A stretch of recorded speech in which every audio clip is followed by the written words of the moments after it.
Hello viewer, this is me Abiyar Rafi. Welcome back to another brand new video. আজকে আমি চলে আসি সাগরকন্যা কুয়াকাটা। আর আজকে আমি আপনাদের ভিডিওতে সাগরকন্যা কুয়াকাটা ঘুরে দেখাবো এবং এইখান সম্পর্কে আপনাদেরকে কিছু ইনফরমেশন শেয়ার করব। তো আজকে আমি ভিডিওটা একটু বড় হবে, যার ফলে আমি এটা দুইটা পার্টে করব, ডে 1 এবং ডে 2। ডে 1-এর পার্টে আমি কিভাবে আসছি এবং কত টাকা খরচ হয়েছে, কোথায় থাকতেছি, সেই সব কিছুই আমি আপনাদের সাথে শেয়ার করব। এবং ডে 2-তে আমি কোথায় কোথায় ঘুরছি এবং এইখানের যে স্পটগুলো আছে সব কিছু আপনাদেরকে দেখাবো ইনশাল্লাহ। কুয়াকাটা যাওয়ার জন্য প্রথমেই আমি কল্যাণপুর থেকে ইউনিক পরিবহনের টিকিট সংগ্রহ করি, যেখানে টিকিটের মূল্য ছিল 900 টাকা করে। এবং এই গাড়িটা আমি মোটামুটি এই রুটের জন্য সেফ মনে করি, কারণ হচ্ছে অন্য আরও অনেক গাড়ি আছে, বাট এই গাড়িটা একটু টাইম মেনটেন করে, পাশাপাশি ওদের সার্ভিসটাও অনেক ভালো। তো সারা রাত তো জার্নি করার পরে সকালে হচ্ছে আমি এই কুয়াকাটার অলমোস্ট কাছাকাছি চলে আসছি। এবং এখন আমি আপনাদেরকে যেই জায়গাটা দেখাচ্ছি এটা হচ্ছে আমাদের হোটেলের একদম নিচ, এবং আমি যে হোটেলটাতে উঠছি সেটা হচ্ছে হোটেল রূপন্তী আবাসিক।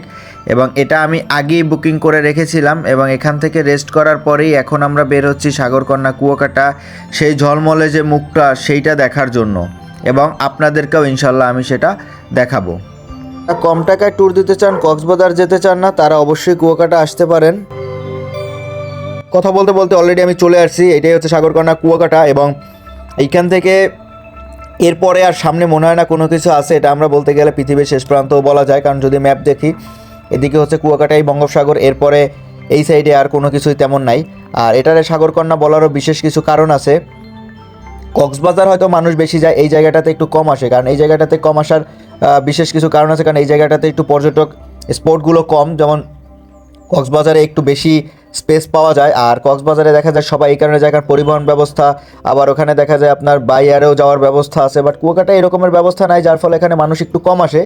আর আমি যে এই টাইমটাতে আসছি এই টাইমটাতে একটু মানুষ কম, কারণ এখানে নভেম্বর, ডিসেম্বর এবং জানুয়ারি, ফেব্রুয়ারি, এই 4 মাস এবং ঈদের, কোরবানি, এইসব টাইমগুলোতে মানুষ সব থেকে বেশি থাকে।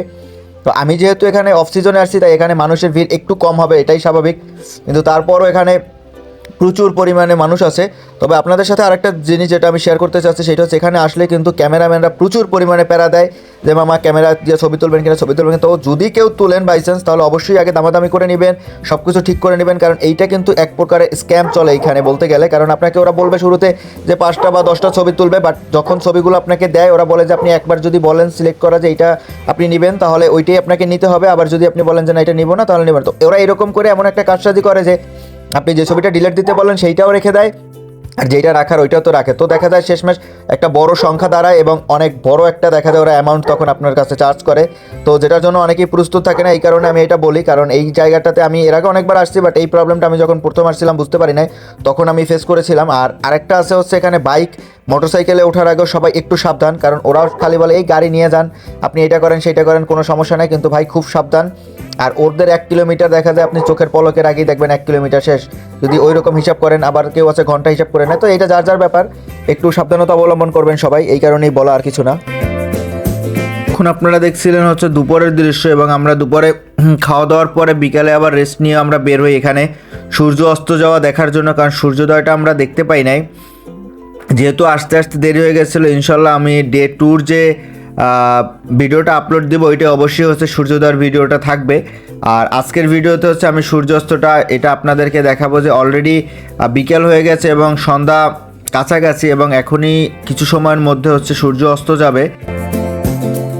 ছোটোবেলা থেকে একটা কথা শুনছি যে সূর্যোদয় তুমি, সূর্য অস্তে তুমি, ও আমার বাংলাদেশ প্রিয় জন্মভূমি। তো যাই হোক, সূর্যোদয় এবং সূর্য অস্ত দুইটাই কিন্তু আমাদের এই দেশ থেকে দেখা যায়, বাংলাদেশ থেকে। আর এই দুইটা দৃশ্যই আপনি একসাথে উপভোগ করতে পারবেন, তার জন্য আপনাকে অবশ্যই কুয়াকাটা আসতে হবে। কারণ কুয়াকাটায় আপনি সকালবেলা যেমন সূর্যোদয় দেখতে পাবেন, বিকালবেলা ঠিক সূর্য অস্তও দেখতে পাবেন। এই যে দেখেন অলরেডি সূর্য অস্ত যাচ্ছে, এবং সূর্য অস্তের পরেও এই জায়গাটা অনেক জাঁকজমকপূর্ণ থাকে।